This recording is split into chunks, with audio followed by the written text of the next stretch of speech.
Hi guys! So, ito na ang ating pagkain ngayong araw na to. So, marami tayong gulay at 3 pirasong karne.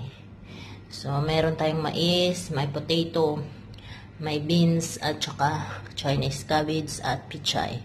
So, itong kanin natin.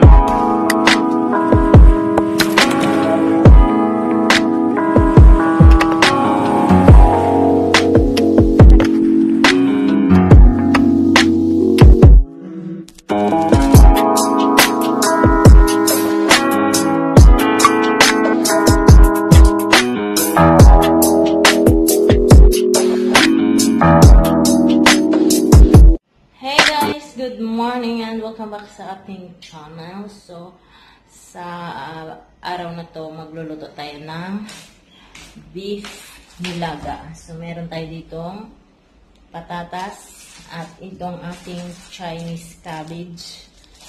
So, meron din tayo ditong mais at saka Baguio beans. So, meron din tayo ditong pichay.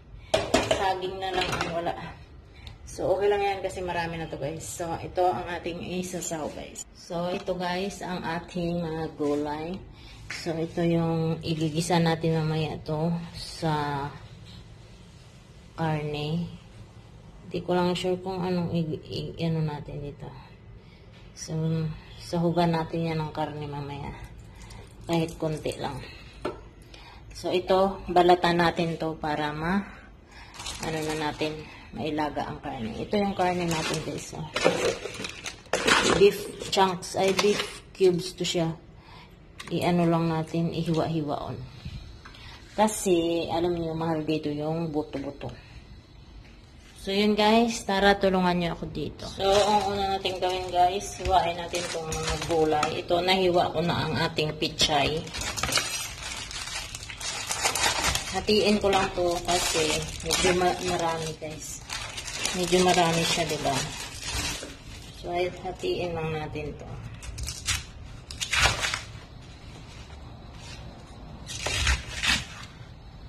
So, ang kalahati ilalagay natin yan. Ito bukas gawin natin gulay. Tipid-tipid, ganun. Charot. So, ito, hatiin ko lang to sa 2 part. Kasi matigas na ang puno niya. So, ayan. Medyo marami naman siya, guys. So, tingnan nyo, diba? Marami na siya. Meron pa tayong, ano tawag dito? Baguio beans. Ako lang naman ang kakain nito, guys. Hindi naman kumakain niya ng amo ko ng mga gulay sa soup. Ang kinakainan nila sa soup, sabaw, at saka yung karne. Kaya pag gumagawa ako ng mga soup nila, dinadamihan ko yung gulay kaysa karne. Kasi yung karne, konti lang naman kinakain din nila guys. Hindi naman sila masyadong palakain. Yung dish, yung ulam ang dinadamihan ko kasi doon sila kumakain. Pero pag mga sabaw-sabaw, hindi sila kumakain na marami yan. Gusto pa nga nila konti lang yung karne kumpara sa ulam. Sa atin, di ba, pag naglaga tayo ng baboy, katulad nito, baka, di ba, may maraming laman or maraming garlic, tapos gulay. Sa kanila, baliktad. So, ito na yung ating beans. So, atiin lang natin itong malalaang mga haba. Kasi baka hindi naman magkasya sa kaldero. Charot. Para hindi naman masyadong maano pag sinandok natin, di ba? So, ayan guys. Ang ating beans. At saka ito. So, meron tayong patatas. Ito muna. At meron tayong ditong ganito. Mais. So, ang gawin natin is hatiin natin to. Maliliit.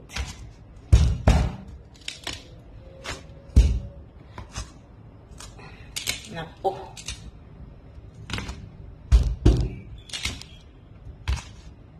Masyadong nabili kong mais, guys.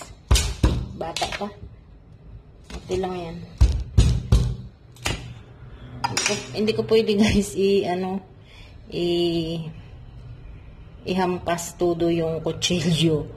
Kasi alam nyo, baka tumalsik din tong ating cellphone at saka yung natin, yung sangkalan. Kasi pinapatong ko lang siya sa isang sangkalan din. So, ito na yung mais natin, guys. Ano ba to? So, ito. Hindi muna ako gagawa ng ulam ko kasi itong tanghaling itong ang ulamin ko, mga gulay-gulay. So, mamayang gabi na ako gagawa ng ulam ko kasi babaunin ko din pag pumunta kay Lola bukas. Bukas is, bukas? Thursday. O, ayan, nahulog na muntik pa matumba yung ating cellphone. So, to balatan natin yung ating ang ating patatas. Masarap sana pag may saging pa. Kaya lang walang saging na mura doon ang hindi ayaw nila magbinta ng patingi-tingi. Gusto nila isang sipi. Isa kasipi. Anong tawag dun sa isang piling? So, ayan. Hatiin natin to sa 4 kasi masyadong malaki. So, ayan, patatas natin, ang mais, at ito ang gulay natin. O, diba? Pang thumbnail yan, guys. Pang thumbnail yan. Hugasan ko pa naman to, alam nga naman, ganyan lang, diba?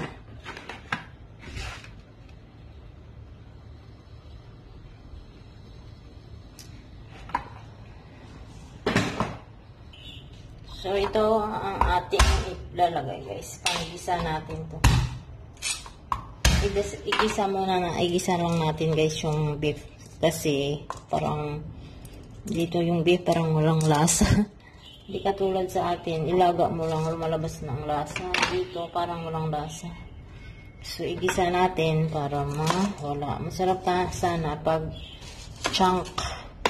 Kailan mo lang chunk.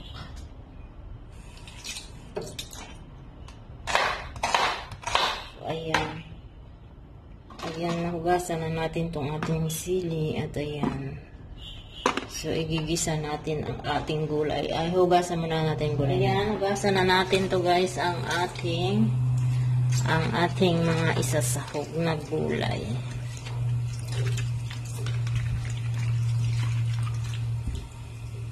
Kita nyo ba?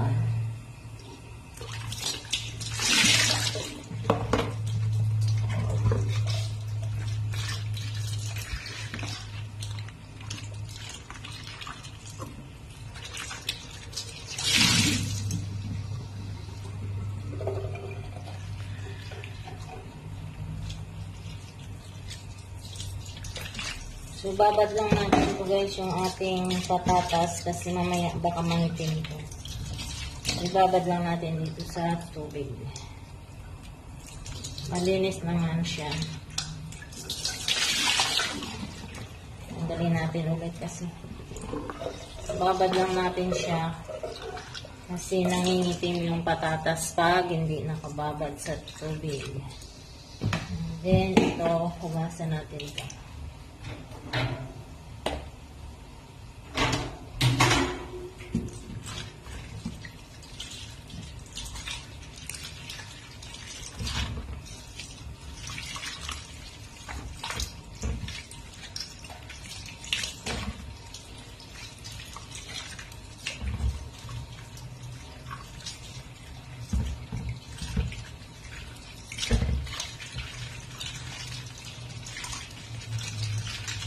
Isa-isahin natin, baka mamaya may mga insektong nakasiksik dyan.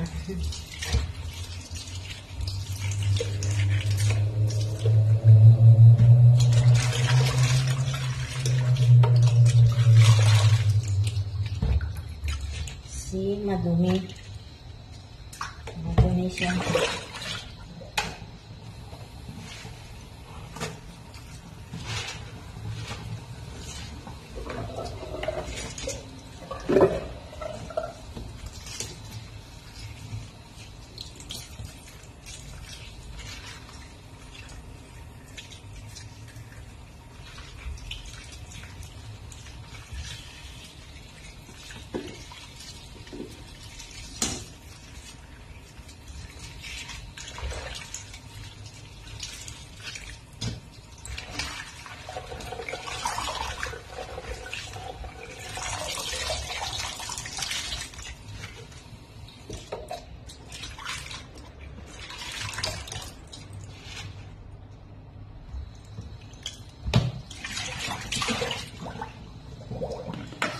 So, paanohin natin mga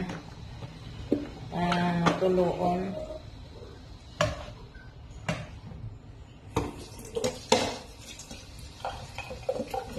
Mamaya na natin yung linisin. So, magugas na tayo dito, guys.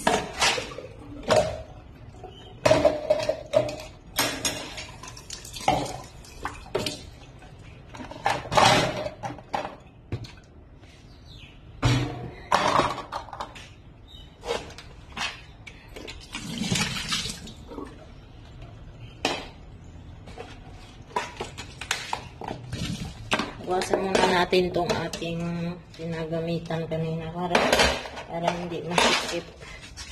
Hindi masikip.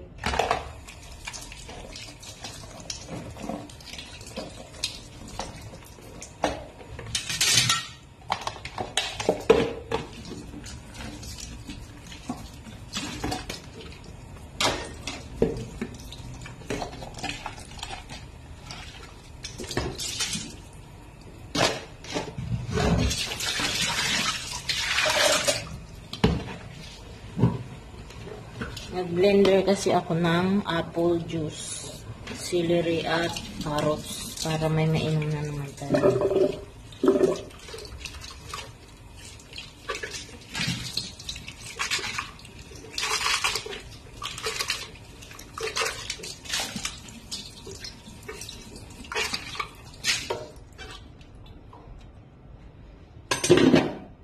So ngayon guys, maghihiwa tayo nitong ating karne. Liitan lang natin kasi para mabilis lumambot. Siguro ganyan kalaki, oh. Ayos na yan. Kasi pag medyo malaki guys, hindi naman sila kumakain niya masyado eh. Ang sa kanila lang parang may lasa yung ating sabaw.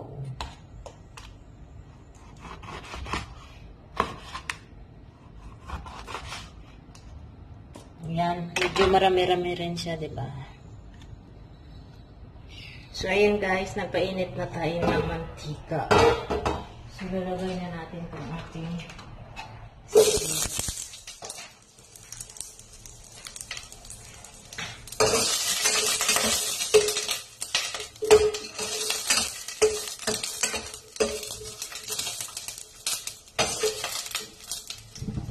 Siyempre, ilagay na rin natin yung ating corn.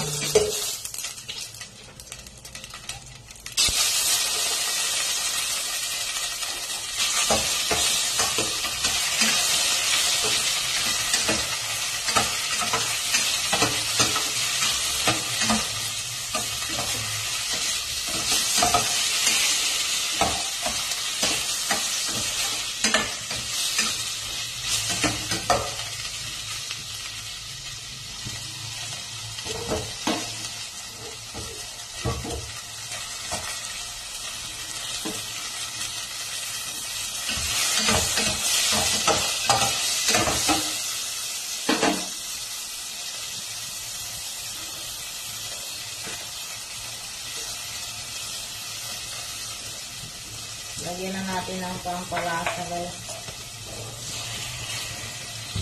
Para mabilis lumambot ang ating karne.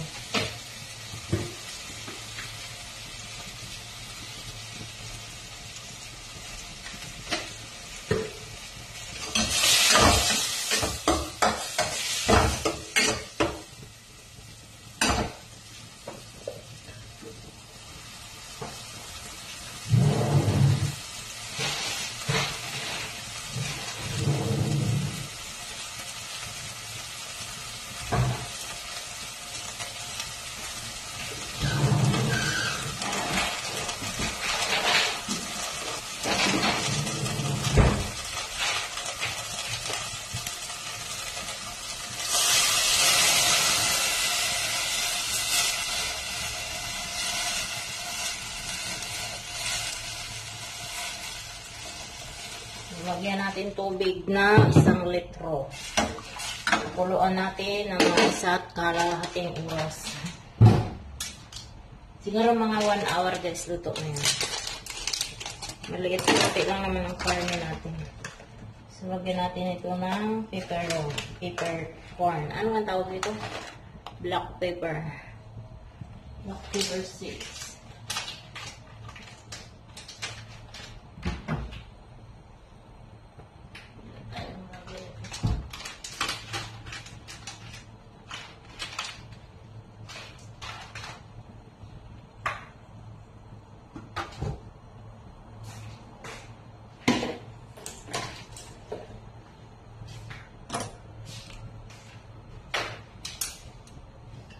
So, takpan muna natin guys para pakuluan after 1 hour or 30 minutes buksan. So guys, ito na yung ating nilaga.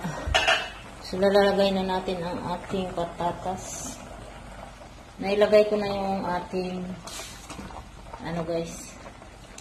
ating mais. So, ayan. Medyo malambot na yung ating karne. Tamang-tama lang yan. Tikman nga natin. Okay na ang lasa niya. Masarap na ang lasa niya guys. Pwede na yan. So, pakuluan natin hanggang lumambot yung patatas. Kunti lang, tapos lagyan natin yung mga gulay. So guys, pwede na natin ilagay ang ating gulay. Kahit hindi pa masyadong malambot ang patatas, pwede na yan guys, kasi ibibigay ko lang sa amo ko itong mais. So mamaya naman natin yan, ilaga ulit. So lagay natin itong beans.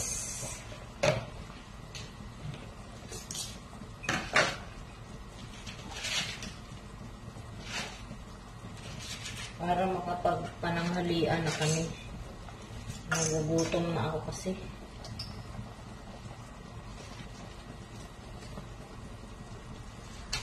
So, ilagay natin ito mga para medyo maluto ang ating gulay.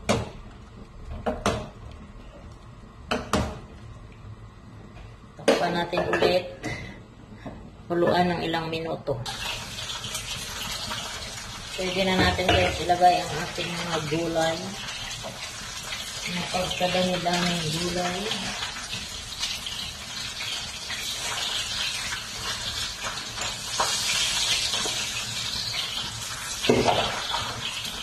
Tingnan natin ito mamaya.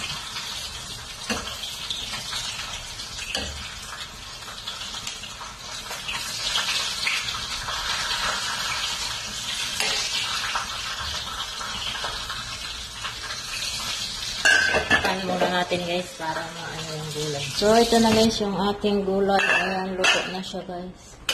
So pwede na natin itong patayin kasi pangit naman pag ma-overcook. Ayan.